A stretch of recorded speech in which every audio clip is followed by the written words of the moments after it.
Vegas Edmen, What's up, brother? how you feeling? Feeling good. Ready for Saturday. How was this training camp, man? And I feel like this matchup on paper, it's striker versus grappler, but do you think it's a little bit more than that? Definitely. I think it's more of finisher versus finisher. I think it makes for a very exciting fight.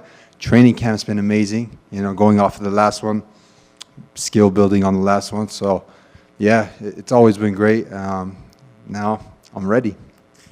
How relieving was it to get that win in your last one, right? Like, you'd snapped your skid, right? And then you run into Fluffy Hernandez, who's one of the most underrated fighters in the division. And then you get back on track again. Like, just how did that feel?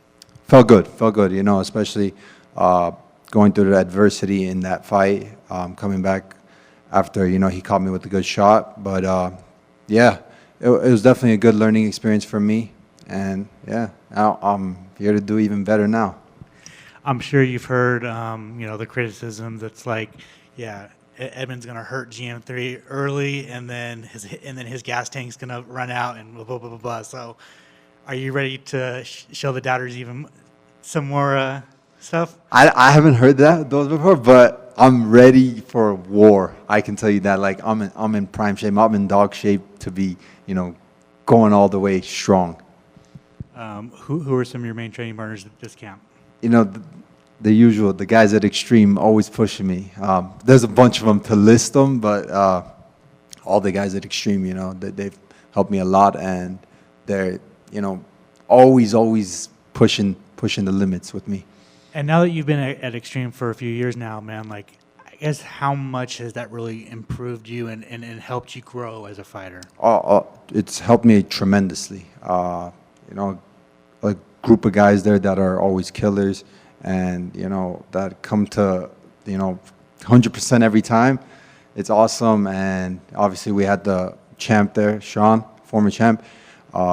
He's a good leader for the team as well. So yeah, it's a good group of guys that are always pushing each other. How do you get your hand raised on Saturday? Any way possible. I'm telling you, I'm ready for a war, and it's gonna be a fun fight. I'm excited for this. What do you think of Izzy and versus DDP? Oh man, I think Izzy looked really good coming into the fight. DDP, obviously he's a very unorthodox fighter, and the way he gets finishes and the way he gets wins is impressive. And I think I heard Dana say something yesterday. He was like, he's like a white man dancing. That was pretty funny, but I can see that definitely. And yeah, he's a dog, and Izzy's a dog too. So I'm happy how that fight went, and then obviously they showed lots of respect to each other after too, which was cool. As someone who's very technical, like, and you watch DDP fight, like, how does he keep doing it? Yeah, it's crazy. It's his style. I don't think a lot of people could do that style. I think he's like very, very unique in that sense. So it's impressive, and good for him. He's doing amazing. Obviously, you're teammates with Sean, and Dana said he's next. But do you think there's a case for Robert Whitaker or the winner of that fight versus Hamza? I don't know. I think Sean deserves it, especially since the close fight he had with Dricus. But yeah, it's so close with those top contenders. But I definitely think it's Sean who's next in line. But then again, you got to see how other fights play out, this, that. But if I were to choose, it's definitely Sean. Not being biased, of course, but yeah. Thanks, man. Of course, thank you. Just out of curiosity, how do you train? Like, let's just say you had the assignment, and you had someone that unorthodox. How do you train for somebody? Do you be more unorthodox, or how do you prepare for a strike? Because it's coming. Yeah, definitely. You got to be, I feel like each round you got to have different styles approach you in sparring. That's how I feel like you got to prepare for a guy like Drake, is different, styles every single round, because he could be a different type of fighter each round. So, yeah. For sure, man. And with your opponent that you have, what was the, he'll meet you in the middle. He'll bang if necessary, or, surprise you, and you'll try to surprise him. But what was the initial reaction when you got that contract? Oh, it's at home. Guy I know, we got tape on, let's go to work. Yeah, definitely. Yeah, I know he's a good fighter.